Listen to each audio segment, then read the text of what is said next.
Ok, alors rebonjour, on est donc dans la chaleur de la G-House et là on s'est dit, ah mais c'est quand même incroyable, il y a plein de luttes, là il y a plein de gens qui représentent toute une série de luttes et puis bah, pourquoi on convergerait pas? Donc c'est le fameux mythe de la convergence.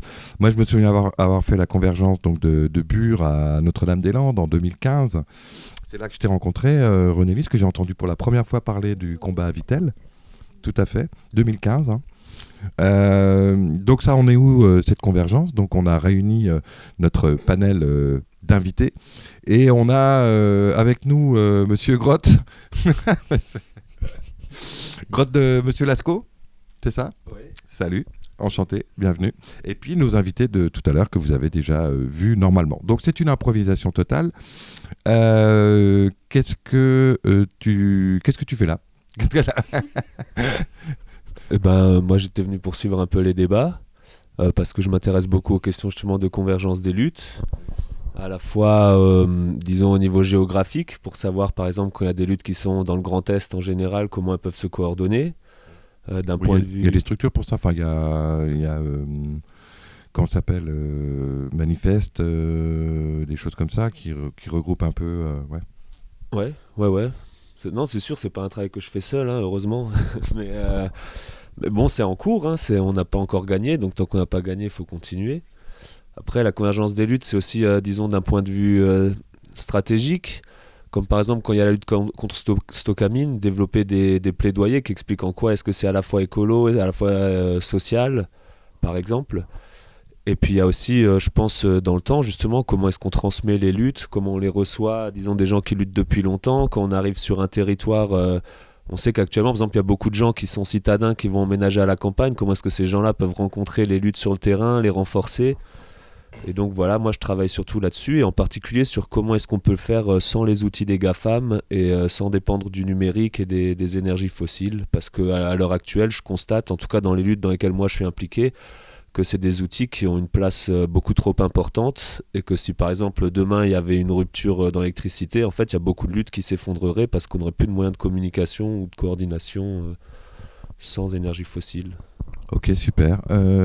Toi, Stocamine, est-ce que vous la pratiquez la convergence ou est-ce que finalement vous êtes tellement débordé par votre combat que c'est un peu compliqué d'aller voir les autres? Bah, c'est un peu ça, ouais, la difficulté, c'est-à-dire que, voilà, comme tu disais, tu as utilisé le mot mythe pour converger. Une convergence, souvent, ça marche pendant un temps bien donné où on se met d'accord parce qu'on voit que sur le moment, il y a des synergies, des choses qui sont possibles, etc.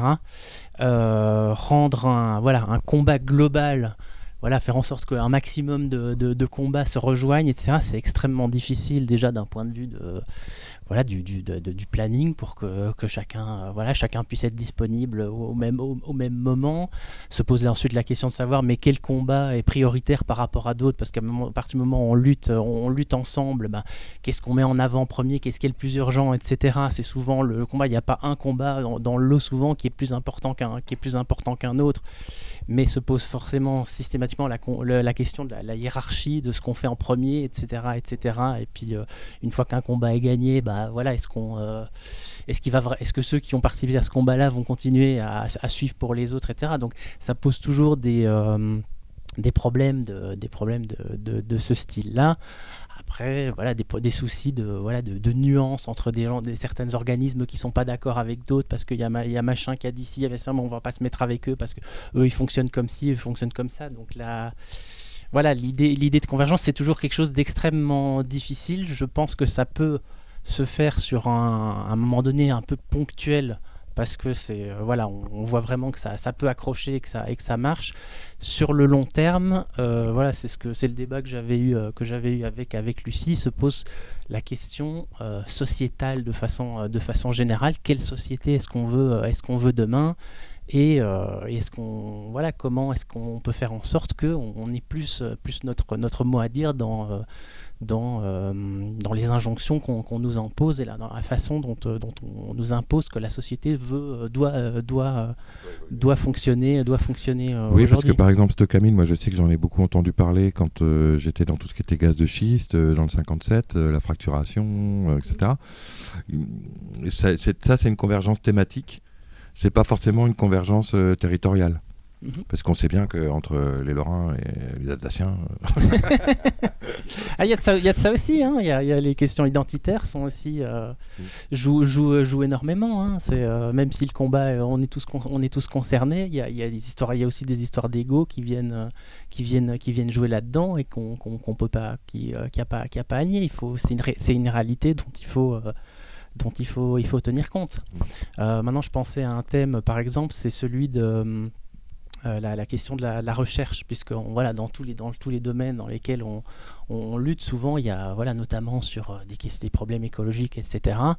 On a besoin de connaître l'état de la science sur ces domaines-là. Et on se rend compte de plus en plus que la recherche, actuellement, il y a de moins en moins de financement public pour la recherche, et que c'est de plus en plus les privés qui financent la recherche. Donc ça veut dire que la recherche va davantage dans la recherche la quête du profit que vers des questions qui est de ce qu'on va devenir demain, etc. Et que ça peut effectivement être un thème de convergence entre guillemets, de dire mais maintenant on voudrait que la recherche elle aille dans ces domaines-là et qu'on revienne vers le financement de la recherche scientifique de ce qui va résoudre les problèmes plutôt que de pousser que la recherche aille vers ce qui va continuer de nous enfoncer de plus en plus. Ça, par exemple, ça me semble être plus un objet de convergence où on peut tous être d'accord sur cette question-là que sur des petites solutions locales, etc. Ok, merci. René Lys, tu parlais de convergence tout à l'heure. Toi, tu la pratiques. Il y a des ça demande un travail. Il y a des discussions déjà sémantiques, quoi. Le mot convergence, c'est le mot qui était utilisé et qui est encore utilisé beaucoup. Il y a des gens comme Frédéric Lordon, par exemple, qui préconisent de parler plutôt d'entente entre les luttes. Une fille comme Assa Traoré, elle préfère le mot alliance. Un gars comme Lordon, quand il parle de l'entente des luttes, il justifie ça par le fait que, justement, chaque lutte, elle est indépendante. Il ne faut pas hiérarchiser les luttes. Chaque lutte est importante, que ce soit une petite lutte contre, si je reste dans le domaine des luttes, contre les minéraliers, contre un petit minéralier occulte, ou que ce soit une lutte contre une grande multinationale qui prend l'eau. C'est pas moins difficile, c'est pas moins important. On n'a pas à hiérarchiser les luttes. Toutes les luttes sont importantes et toutes les luttes sont indépendantes. Donc il faut respecter ça. Ensuite, s'entendre, ça veut dire, par exemple, commencer à s'écouter. Quand on est à côté d'autres luttes, on écoute bien ce qu'elle a à dire. On est très tolérant, on fait attention et on s'engage, par exemple, à ce qu'aucune lutte ne nuise à une autre lutte. Ça, je trouve que c'est des éléments vachement importants. Des éléments super importants. Donc voilà, nous on essaye d'aller vers une entente des luttes. Pourquoi ? Moi j'ai pas d'expérience dans le domaine en dehors des ententes qu'on a essayé de développer nous à Vittel. Donc je peux vous parler que de celle-là. Pourquoi à Vittel on a été chercher des ententes ? Parce que localement on n'avait pas assez de soutien. On est dans un secteur, on est dans un régime qu'on appelle colonial. On estime qu'on est colonisé par la multinationale Nestlé, qu'on n'est que les indigènes de Nestlé. Là-dedans, il y a tout un système qui, pour nous, est vraiment un système colonial. Donc, dans ce système colonial, c'est l'omerta qui règne. Il y a une pression qui s'exerce sur tous les gens. Donc, pour nous qui sommes une minorité agissante, on n'a pas les moyens de mobiliser, d'avoir des soutiens locaux. Bon, on est tous allés, j'imagine, dans des week-ends, dans des séminaires de lutte locale. C'est vachement emballant parce qu'on rencontre des gens super motivés et tout, qui disent lutte locale, on vous donne les outils, on vous donne des tuyaux et tout. Mais nous, on est là, les Vittel, et on leur dit, mais non, nous, si on reste sur une lutte locale, on est mort, quoi. On est mort parce que localement, on n'a pas assez de soutien. Donc c'est pour ça qu'on a été chercher des ententes ailleurs. Donc déjà des ententes internationales, carrément. Ça a été le hasard, c'est parce qu'un copain brésilien nous a mis en contact avec des Canadiens, des Nord-Américains, qui sont venus nous voir à Vittel. Nous sommes allés les voir là-bas.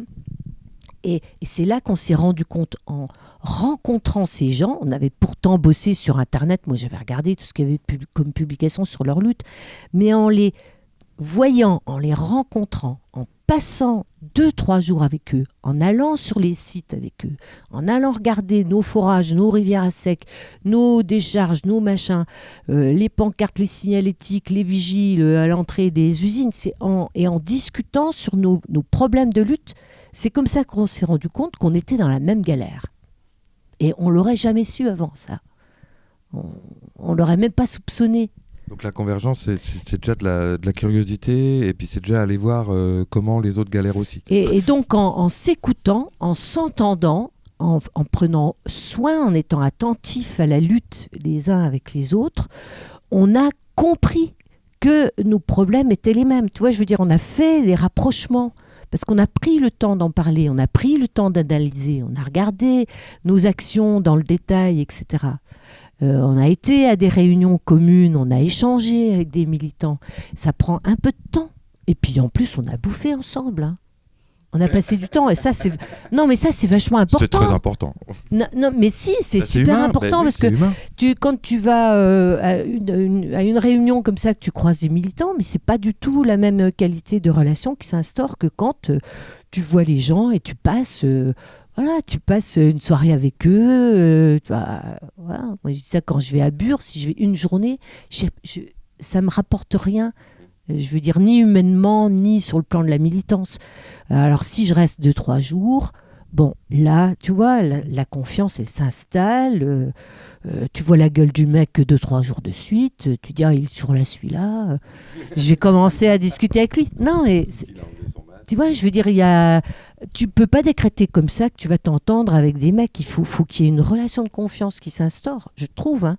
Plus qu'une relation de confiance, il faut qu'il y ait un petit coup de foudre. Ça va pas arranger notre bilan carbone. S'il faut qu'on aille voir toutes les luttes dans le monde entier. L'autre jour, les mecs de Bassine Non Merci, on s'est rencontrés à Paris, place de la Bourse.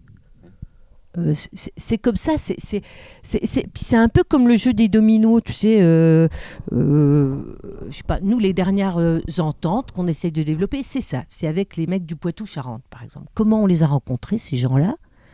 Et ben c'est pas tout à fait le hasard, c'est qu'on a été le reportage d'Arte, on a été invité pour le présenter à Paris. À Paris, devant cette présentation, on a rencontré des gens qui étaient liés avec les bassines, qui nous ont invités à une manifestation place de la Bourse à Paris contre la financiarisation de l'eau.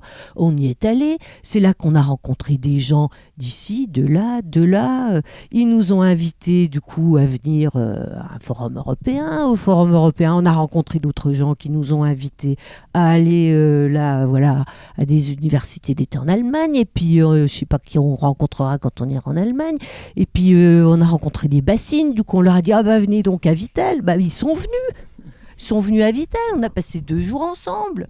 Voilà, ils nous ont amené des rillettes d'oie de leur coin. Nous, on leur a fait goûter le pâté lorrain. On a été se balader pendant 2 jours. On leur a fait visiter tout, les décharges, les friches, tous les trucs, tu vois. Non, mais c'est bien parce que... ça y est, c'est super. Ouais, mais c'est bien parce que... tu vois, en fait, la lutte, c'est de l'humain. C'est la convergence des estomacs. Sur le plan humain, c'est vachement important. Et le côté humain, ouais. Ça, c'est sûr que c'est important. Et une fois que cette relation, elle est là, matérialisée, c'est beaucoup plus facile derrière. Et c'est ce que je disais, ça fait que quand nous, on parle de Vittel maintenant, on parle pour 3. Tu vois, on parle de Vittel, en même temps on parle pour les Volvic Danone, on parle pour les Lunebourg, et maintenant on va parler pour 4, 5, tu vois, les bassines, etc.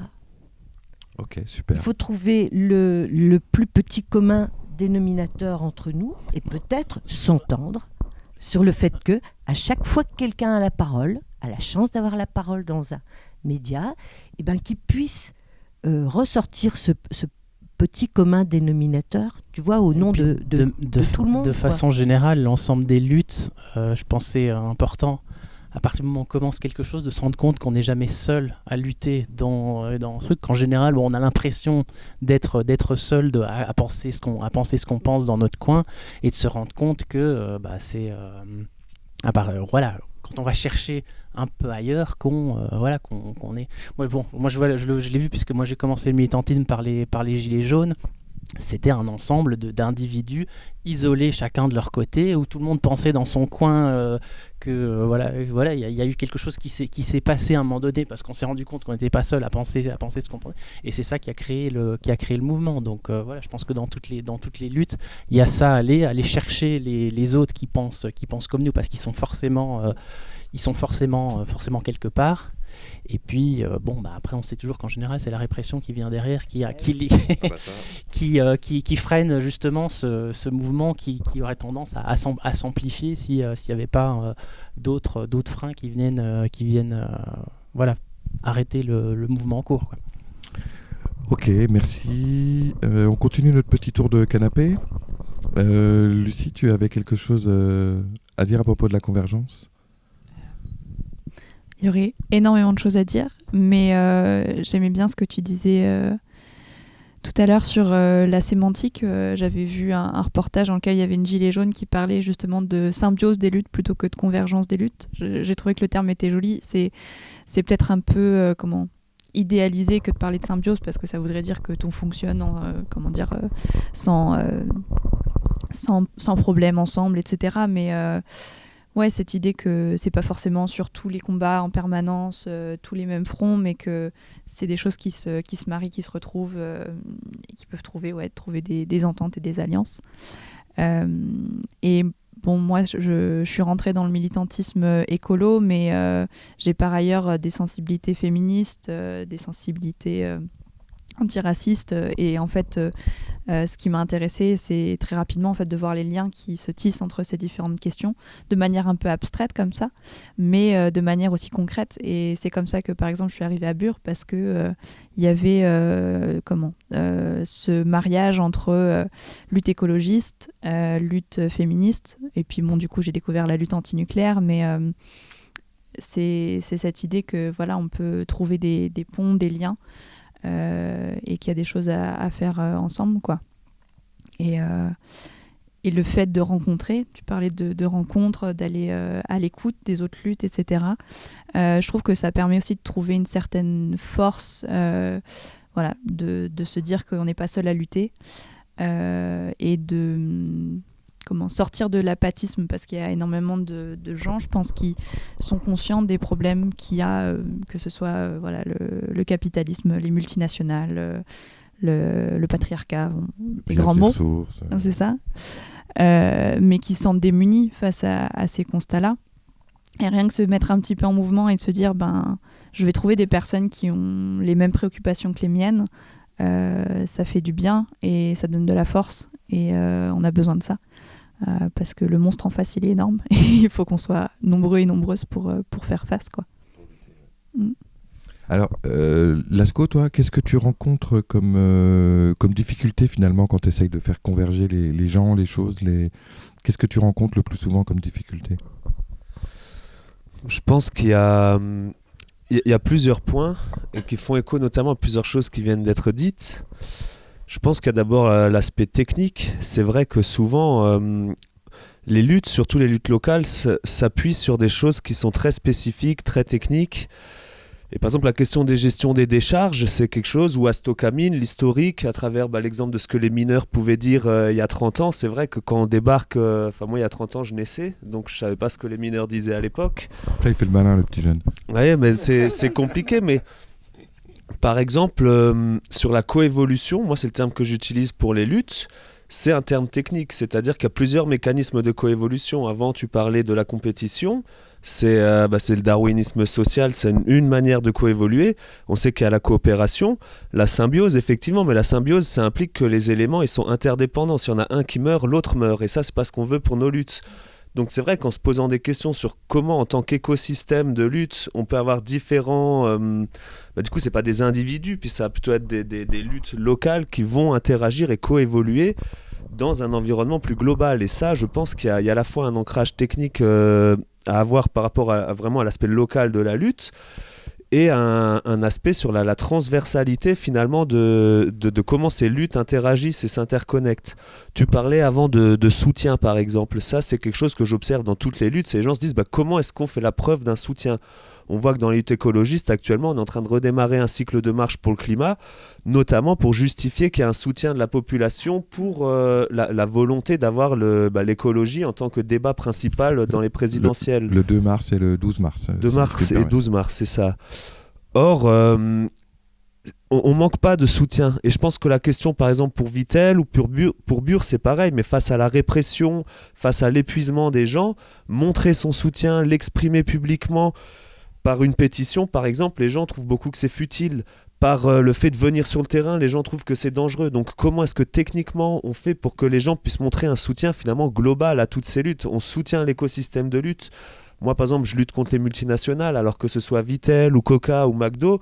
En fait, je lutte contre toutes. Et alors, je peux pas consacrer du temps à lutter contre l'évasion fiscale ou les politiques néocoloniales, qu'elles soient en Afrique ou dans les Vosges. Enfin, et c'est compliqué. Pourtant, je soutiens toutes ces luttes, mais je n'exprime pas mon soutien à toutes ces luttes parce que c'est pas possible dans le temps qui m'est imparti. Donc ça, je pense qu'il faut que techniquement, on ait des moyens de communication et d'expression et surtout de revendication de ce soutien, que quand quelqu'un part en lutte par exemple contre Vittel ou contre Coca, qu'on n'ait pas à justifier qu'il y ait 2 millions de personnes qui s'opposent à Coca, qu'on puisse juste dire voilà, toutes les gens qui s'opposent à la prédation des multinationales soutiennent cette lutte de fait puisque c'est une lutte prédatrice. Et ça pour moi c'est aussi une question technique. D'accord. Et le côté humain dont parlait René-Lise, ou le fait que c'est important de rencontrer les gens, etc., est-ce que ça a encore un sens, ou est-ce que effectivement, comme on est obligé d'être un peu underground, de se cacher, etc., est-ce que l'humain, il a encore sa place là-dedans ? D'autant plus, en fait, parce que justement, l'humain, déjà pour se cacher, on ne peut pas se cacher en utilisant des smartphones ou des communications qui peuvent être interrompues. Donc si on veut communiquer discrètement, il faut communiquer de vive voix. Maintenant, il n'empêche que, par exemple, pour préparer une manifestation, c'est sûr qu'il y a des choses qu'on peut préparer à distance. Si on se réunit à chaque fois, on aura des petites journées, c'est déjà le cas. Oui, Telegram, des trucs cryptés. Voilà, ça, pour moi, ça va pour se donner rendez-vous discrètement. Mais les choses vraiment sensibles, il faut pouvoir en parler de vive voix. Il faut aussi comprendre que oui, AG ou petit aparté, groupe de travail, après c'est à chaque structure d'avoir sa propre organisation politique, mais le souci aussi des communications à distance, c'est qu'elles sont très polluantes et elles dépendent bien souvent des GAFAM.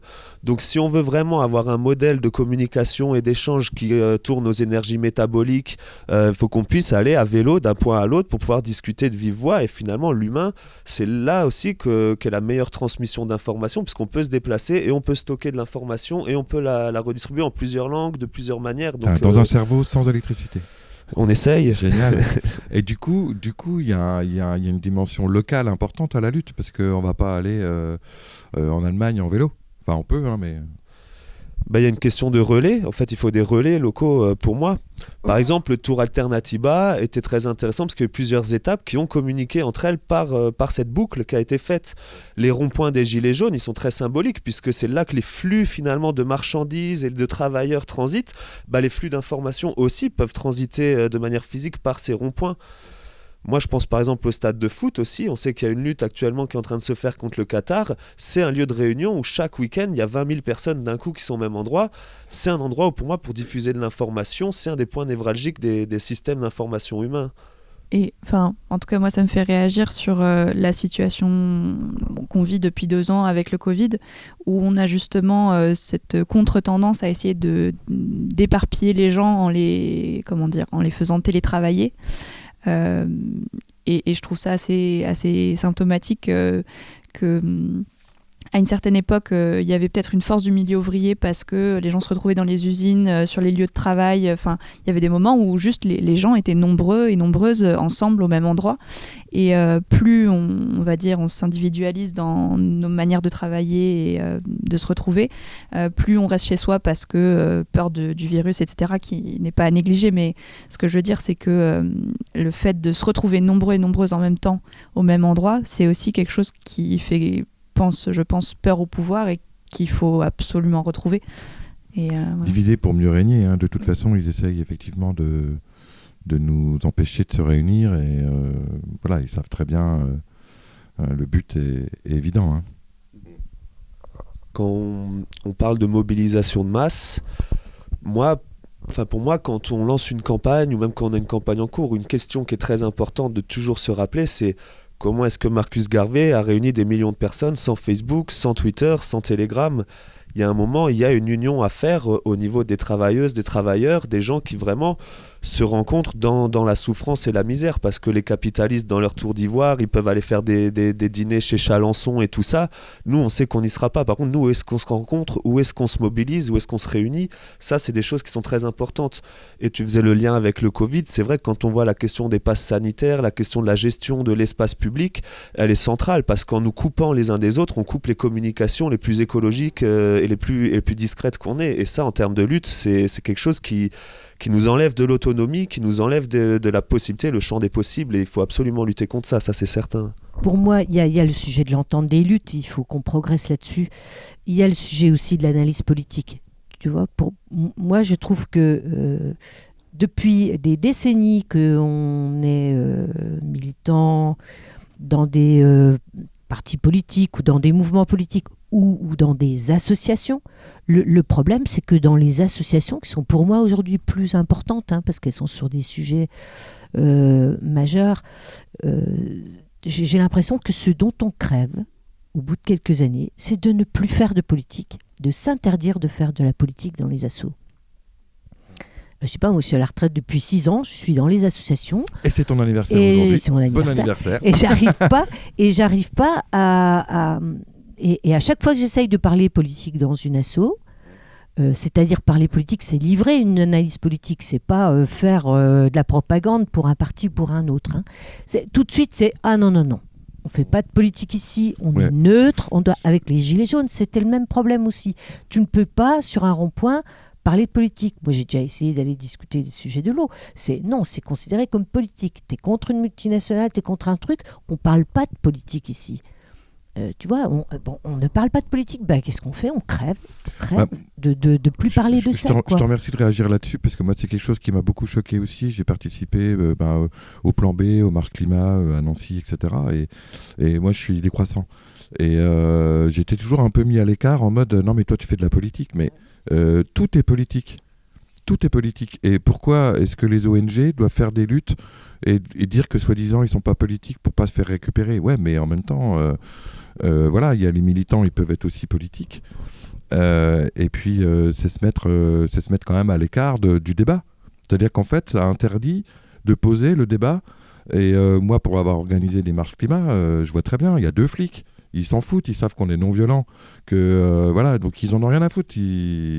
Allez-y, défilez, et puis de toute façon, on va pas interpeller au niveau politique. Donc du coup, on n'est pas des méchants. Et ça, c'est quelque chose qui m'a toujours interrogé. Effectivement, c'est qu'à un moment donné, voilà quoi, on se mouille pas quoi. Ça me fait penser notamment à Poutou, aux dernières élections, qui était face à Fillon, face à Le Pen, et qui a pu porter justement de manière médiatique très visible, plus écologique aussi que par les outils des GAFAM, des questions qui devaient être dans l'espace public. Et s'ils n'avaient pas été là, personne ne l'aurait fait. Donc c'est sûr qu'après, investir le champ électoral, même si on sait qu'il y a les questions de vote utile, etc., et que Poutou, il n'a aucune chance... Mais le fait qu'il puisse être là et qu'il puisse remettre ces questions et rappeler aux gens la corruption des personnes qui étaient face à lui, Ça, pour moi, c'est indispensable. D'ailleurs, on le voit cette année, Macron, il veut même pas débattre face à Poutou. Bon, il veut débattre face à personne, mais en particulier par rapport à Poutou, c'est pas pour rien. C'est parce qu'effectivement, Poutou, il a pris sur lui de jouer ce jeu de la politique et pour pouvoir, devant les caméras, devant tout le monde, rappeler aux gens que Fillon, il a tapé dans la caisse, que Marine Le Pen, elle se protège derrière les institutions européennes. Et donc, c'est sûr qu'au bout d'un moment, le côté électoraliste et disons formel de la politique, il faut pas l'oublier.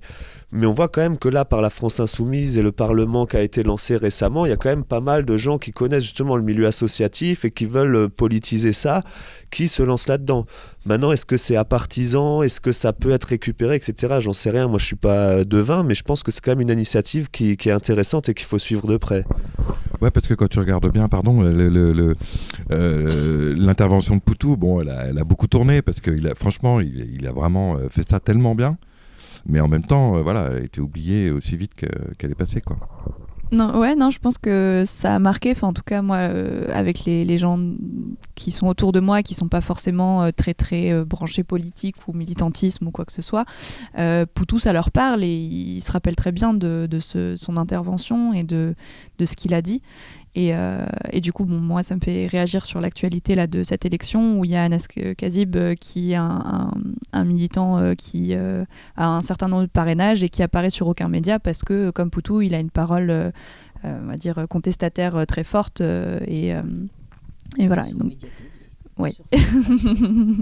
C'est ça. Mais les grandes chaînes où on touche un public large, quoi. Mais... ouais, enfin, on en a besoin, mais sur plein d'autres sujets aussi. Enfin, je pense qu'en termes de féminisme ou décolonialisme, il y a assez peu de voix qui sont entendues. Il y a Rokhaya Diallo qui va en parler sur un certain nombre de chaînes, mais elle est un peu seule. Il y a des voix qui ne sont pas entendues. Au niveau, parce que on parlait le souci aussi avec la situation partisane actuelle, c'est qu'on fonctionne toujours par cases. C'est-à-dire que surtout avec les médias, les réseaux sociaux, etc., dès qu'on a une parole, il y a tout un ensemble derrière qui vont dire puisque tu as dit ça, donc tu appartiens ainsi. On n'a plus le droit d'avoir une parole politique qui soit indépendante des partis. On doit forcément appartenir justement à cette case. Et quand je parlais tout à l'heure avant qu'on doit sortir du cadre dans lequel on nous impose les débats et les trucs, un des cadres aussi de sortir de là, c'est de faire en sorte de condamner chaque fois qu'une personne a un avis, qu'il doit forcément rentrer dans la case de telle ou telle politique. Et c'est aussi pour ça que les gens ont peur justement de parler politique. Je pense c'est justement parce que on tient absolument à les rentrer dans une case dès qu'ils disent quelque chose.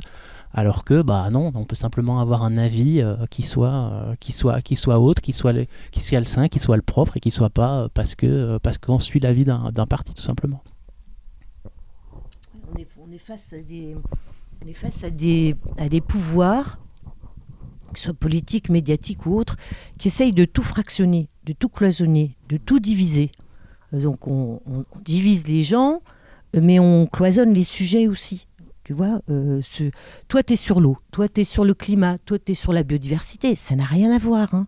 Vous n'allez pas vous mettre à dire que les trois éléments ont à voir ensemble. Non. On peut faire des chantiers, on peut mener des chantiers sur la biodiversité, ces trames vertes et bleues, tous ces trucs-là, sans du tout s'occuper de l'eau, sans du tout s'occuper du climat. Ah bon ? Tu vois ? Donc notre travail à nous, c'est moi me semble-t-il, c'est de ne pas nous laisser être piégés là-dedans. Tu vois, les marches climat, moi je n'irai plus. J'irai plus aux marches climat. À chaque fois qu'on fait des trucs sur l'eau, on n'arrête pas de dire il y a l'eau, la biodiversité, le climat, c'est indissociable. Et on doit prendre les trois choses en compte.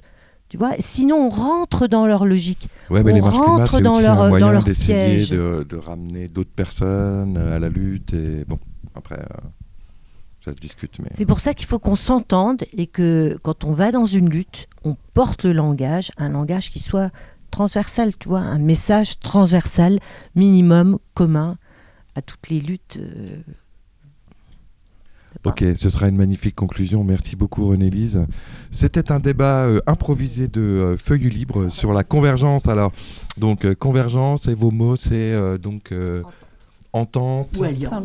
symbiose, c'est fort, c'est bien. Commensalisme. Ouais. Ok, donc merci à vous pour ce débat. Merci Julien pour cette bonne idée. Et puis place à la musique et on se retrouve plus tard. Salut.